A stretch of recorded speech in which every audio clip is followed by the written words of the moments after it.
और अब एक सबसे बड़ी खबर आपको बता दें, पुणे एक्सीडेंट केस में बहुत बड़ा पर्दाफाश हो गया है। जानकारी के मुताबिक आरोपी के परिवार ने ब्लड सैंपल को बदलने के लिए डॉक्टर को पैसे दिए थे। आरोपी के रिश्तेदार ने डॉक्टर को पैसे का लालच दिया था और इसी के बाद डॉक्टर ने आरोपी का ब्लड सैंपल से छेड़छाड़ यहां पर की और इस खुलासे के बाद पुलिस ने 2 डॉक्टर को गिरफ्तार कर लिया है। ये बहुत बड़ी खबर इस वक्त हम आपको बता रहे हैं, यानी कि ये लालच दिया गया ब्लड सैंपल को बदल देने का, क्योंकि उसी से साफ हो पाता कि उस रात जब वो नाबालिग आरोपी जब अपनी गाड़ी चला रहा था, ड्राइव कर रहा था, तो एल्कोहल के लिए जो टेस्ट होता है वो इसी को लेकर होना था। और फिर सूत्र ये भी बताते हैं कि 2 टेस्ट ऐसे हुए जिसमें एक की रिपोर्ट नेगेटिव, एक की रिपोर्ट पॉजिटिव, और उसके बाद ये बड़ा पर्दाफाश हुआ कि डॉक्टर ने ही ये ब्लड सैंपल से छेड़छाड़ की है। हालांकि दोनों डॉक्टर इस वक्त पुलिस की गिरफ्त में हैं। अभी जब पूछताछ और होगी तो और भी कई बड़े खुलासे होने की संभावना है, लेकिन लगातार जो रिश्तेदार हैं वो आरोपी को कैसे बचाया जाए इसकी कोशिश में जुटे हुए हैं। बीते दिनों भी आपको याद होगा कि पिता से लेकर दादा तक की बात सामने आई कि कैसे ड्राइवर को बकायदा अपहरण यहां पर किया गया। सूत्र ये भी बता रहे थे कि कैसे ड्राइवर को लालच दिया गया कि वो ये कह दे कि वो गाड़ी चला रहा था। लेकिन अब एक एक करके इस पूरे मामले का खुलासा लगातार होता चला जा रहा है और सबसे बड़ी अपडेट यह है कि 2 डॉक्टर्स पर रिपोर्ट बदलने का आरोप है और इसको लेकर आरोपी के रिश्तेदारों ने बकायदा इन डॉक्टर्स को पैसे दिए थे। अब दोनों डॉक्टर पुलिस की गिरफ्त में आ चुके हैं और एक के बाद एक ये खुलासे लगातार होते चले जा रहे हैं। बड़ी खबर इस वक्त हम आपको बता रहे हैं। और चलिए अब आपको यह भी बताते हैं कि रिपोर्ट में छेड़छाड़ आखिर हुई कैसे है। आपको यह बताएं कि ससून अस्पताल में 19 मई को पुलिस द्वारा नाबालिग आरोपी के भेजे गए ब्लड सैंपल की रिपोर्ट क्राइम ब्रांच को भेजी गई थी। पुणे पुलिस ने नाबालिग आरोपी के ब्लड का दूसरा नमूना लिया और डीएनए टेस्ट करवा दिया। इसमें रिपोर्ट बदले जाने का खुलासा हुआ और इसके बाद ही जो दोनों डॉक्टर हैं इनकी गिरफ्तारी हुई है और फिर पता चला कि इन दोनों डॉक्टर को रिश्तेदारों ने बकायदा पैसे दिए थे और उसी के बाद ब्लड सैंपल से छेड़छाड़ हुई। और इस छेड़छाड़ का मतलब यह है कि पूरा का जो पूरा केस है वो पलट सकता था, लेकिन ये मंसूबे जो थे वो कामयाब नहीं हो पाए, क्योंकि इससे पहले ही पुलिस ने पता लगा लिया कि ब्लड सैंपल से छेड़छाड़ हुई है, उस सैंपल को बदल दिया गया है। दिवाकर मेरे सहयोगी इस वक्त ज्यादा जानकारी के साथ लाइव हमारे साथ जुड़ गए हैं। दिवाकर, इससे पहले भी हमने देखा कि दादा का भी नाम सामने आया, पिता तो लगातार बचाने की कोशिश कर रहे थे, ड्राइवर को भी लालच दिया गया कि वो अपना नाम ले लें, और अब बहुत बड़ा खुलासा, 2 डॉक्टर गिरफ्तार। क्या और जानकारी आपके पास है? देखिए लबीना, अपने नाबालिग बच्चे को बचाने के लिए अग्रवाल फैमिली हर वो कोशिश कर रही है, लेकिन उनकी हर कोशिश नाकामयाब हो जा रही है। इसके पहले उन्होंने ड्राइवर के ऊपर पूरा आरोप डालने की कोशिश की थी, उस पर दबाव बनाया था कि पूरा केस अपने ऊपर ले ले, लेकिन उसका भी पर्दाफाश हो गया। लेकिन अब एक बड़ा पर्दाफाश हुआ है। ये पर्दाफाश दरअसल इस समय हुआ है जब नाबालिग आरोपी जो है इस वक्त रिमांड होम में है और उसे कल यानी रविवार के दिन पुणे पुलिस के द्वारा ससून अस्पताल में मेडिकल के लिए लाया गया था। मेडिकल के दौरान जो सैंपल लिया गया था, उस सैंपल के लेने के बाद जो नाबालिग आरोपी के परिजन थे, नाबालिग आरोपी के जो रिश्तेदार थे, वो वहां मौजूद थे। उन्होंने बाकायदा उन 2 डॉक्टरों को, डॉक्टर तावरे और डॉक्टर श्रीहरि, इन दोनों को पैसे का लालच दिया। लालच इसलिए दिया कि जो रिपोर्ट आएगी उस ब्लड सैंपल की, उसे वो बदल दें, और डॉक्टरों ने पैसे की लालच में आकर वही किया। और साथ ही साथ जो नाबालिग आरोपी का ब्लड सैंपल लिया गया था उसको जांच के लिए ना भेजकर बल्कि दूसरे मरीज का जो है जो ब्लड सैंपल था उसे भेज दिया। लेकिन जब पुणे पुलिस को इसकी जानकारी मिली तो बाकायदा पुणे पुलिस ने उस ब्लड सैंपल का डीएनए कराया और डीएनए परीक्षण में दूसरी प्रयोगशाला में जो डीएनए किया गया, उस परीक्षण में साफ हुआ कि ब्लड सैंपल के साथ ही टैंपरिंग की गई है, सबूतों के साथ छेड़छाड़ की गई है। इस जानकारी के सामने आते ही फौरन पुणे क्राइम ब्रांच की जो टीम है वो सुबह सुबह डॉक्टर तावरे और डॉक्टर श्रीहरि के घर पर पहुंचती है। वहां पर उन्हें गिरफ्तार कर लिया जाता है और जांच में ये चीजें सामने आई है कि पैसे का कोशिश की जा रही है दिवाकर, लेकिन यहाँ पर कामयाब नहीं हो पा रहे और ये भी अब पुलिस के हाथ लग गया है। आगे बढ़ते हुए ये भी बता दें कि पुणे पोर्श कार हादसे में जो इन्वेस्टिगेशन चल रही है उसके बाद कई सारे चौंकाने वाले खुलासे भी हो गए हैं। पुलिस सूत्रों के मुताबिक नाबालिग आरोपी ने उस रात कई हजार रुपए की शराब पी थी,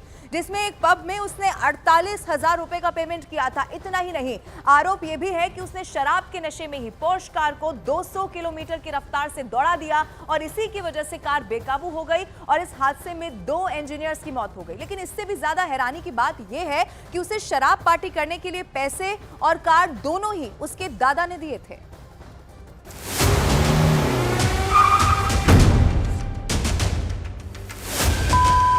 गाड़ी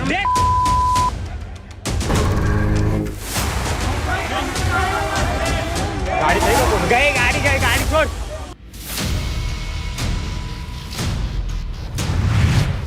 दादा का पोते पर ऐसा उमड़ा प्यार, थमा दी करोड़ों की पोर्श कार।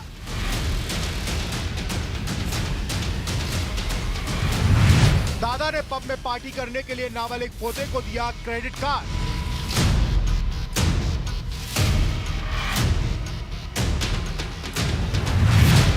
नाबालिग पोते ने दोस्तों के साथ पब में शराब पीने मोड़ाए 48,000।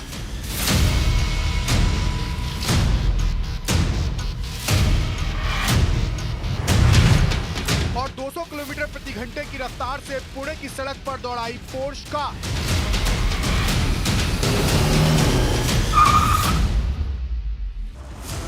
इसके बाद 18 मई की रात पुणे की सड़क पर क्या हुआ, सबने देखा।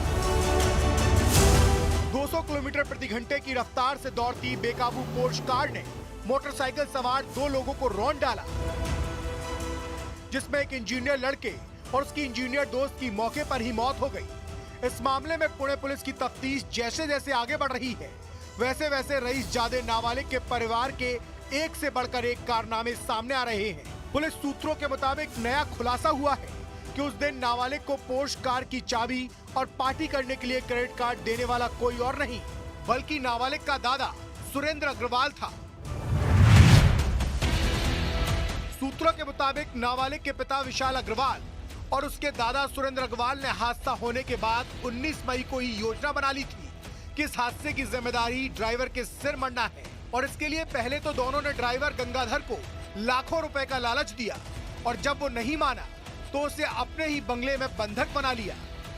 बाद में ड्राइवर की शिकायत पर पुणे पुलिस ने आरोपी दादा सुरेंद्र अग्रवाल को भी गिरफ्तार कर लिया था, जबकि नाबालिग आरोपी के पिता विशाल पहले से ही न्यायिक हिरासत में है।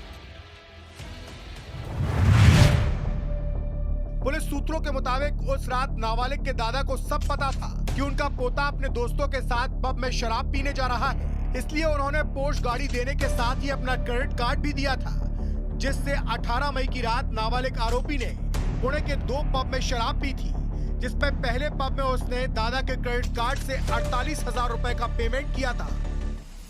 और आरोप है कि उसी शराब के नशे में उसने पोर्श कार को 200 किलोमीटर प्रति घंटे की रफ्तार से सड़क पर दौड़ाया, जिसकी वजह से मध्य प्रदेश के 2 इंजीनियरों की कार से टक्कर लगने के बाद मौत हो गई। पुलिस के मुताबिक सुरेंद्र अग्रवाल ने घर से निकलते वक्त ड्राइवर गंगाधर से नाबालिग आरोपी को पोर्श कार चलाने देने और उसे बगल वाली सीट पर बैठने को कहा था। पुलिस को अभी तक ड्राइवर का मोबाइल फोन भी नहीं मिला है, जो उसे बंधक बनाए जाने के बाद से गायब है। इसके अलावा क्राइम ब्रांच की जांच में यह भी सामने आया कि घटना वाले दिन और 20 मई को अग्रवाल परिवार के बंगले में सीसीटीवी कैमरों से छेड़छाड़ की गई थी, जिसके बाद क्राइम ब्रांच की टीम डिलीट किए गए सीसीटीवी फुटेज को रिट्रीव करने की कोशिश कर रही है।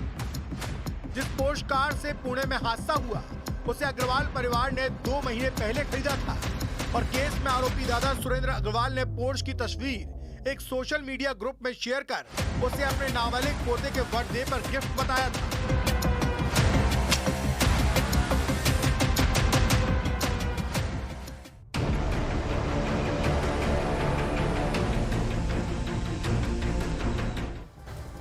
अब आज जब आप सड़क पर निकले तो सिर्फ सावधान रहना ही काफी नहीं है, क्योंकि आप चाहे जितने सतर्क होकर क्यों ना चल रहे हो, मगर सड़क पर कोई ना कोई ऐसा हो सकता है जो रफ्तार के नशे में आपकी जान के पीछे पड़ सकता है। पुणे एक्सीडेंट केस की डरा देने वाली तस्वीरें अब तक जहन में ताजा हैं, मगर इस बीच मुंबई और उत्तर प्रदेश के नोएडा में भी दिल दहला देने वाले 2 सड़क हादसे हो गए। अब ये 2 तस्वीरें आपके टीवी स्क्रीन पर इस वक्त हम आपको दिखा रहे हैं, जहां सड़क पर दौड़ती कार 2 लोगों के लिए काल कैसे बनकर आई। मुंबई में तो एक डॉक्टर ही जान का दुश्मन बन गया, और नोएडा एक्सीडेंट का कातिल तो जान लेने के बाद से ही फरार है। अलग अलग 2 तस्वीरें आपके टीवी स्क्रीन पर इस वक्त हम आपको दिखा रहे हैं, और इन तस्वीरों को देखकर हर कोई डर गया है।